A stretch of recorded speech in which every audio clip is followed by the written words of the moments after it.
So about 71% of our residents are Francophone, and we give them the opportunity to identify themselves during the admission process. So when they first come into the long-term care home, that's where we'll ask them a bunch of questions in terms of preference, family history, as well as their language.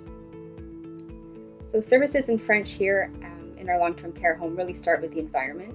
So we do have French and English signs as well as documents available to everybody. We also really try to focus on our staffing. So we do have job postings. We make sure that we do identify there's a preference for Francophone employees. And those that can't speak French are always encouraged to take extra courses on the side if they do show an interest.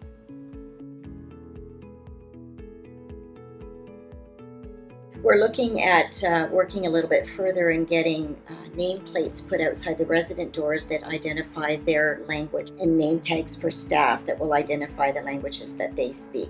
So that's a project that we have planned for this year.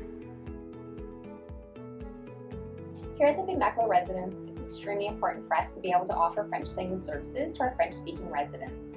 To ensure that we were able to do so, we had assigned all of our French-speaking residents to one assignment, and then we were able to have a French-speaking nurse cover that assignment. We had also changed our practice as to how often the assignments change over due to best practice. So we had gone from the assignment changing over every 2 days to actually going 6 months. Then we were able to see that increase in therapeutic relationships, the decrease in responsive behaviors as the nurses were able to foresee triggers and to be able to better manage their residents and their behaviors.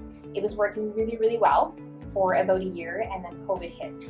So unfortunately, we have had to change the time that every nurse has on each assignment due to, unfortunately, an increase in those responsive behaviors because of the increased isolation, the decrease in the visits from the families. So to manage and try and balance the needs of the residents with those of the nurses and the burnout that was occurring, in speaking with both residents and the nurses, we were able to come to the conclusion that 2 weeks was for us the best right now. Eventually, we would like to go back to increasing that. It needs change, and we're trying to meet those needs, so that's what we're able to come up with. We have also had an influx in the number of French-speaking residents that we have, which is wonderful. The only downside was that we can no longer have all of the French-speaking residents on one assignment. So to meet that need, we now have them spread over the 3 assignments. And for the assignment that has the English-speaking nurse, she will resource her French-speaking nurses to come and have an in-depth conversation with her French-speaking residents to ensure there are no concerns, anything the residents want to discuss, to be able to let them have a full disclosure and a full conversation in their own native language.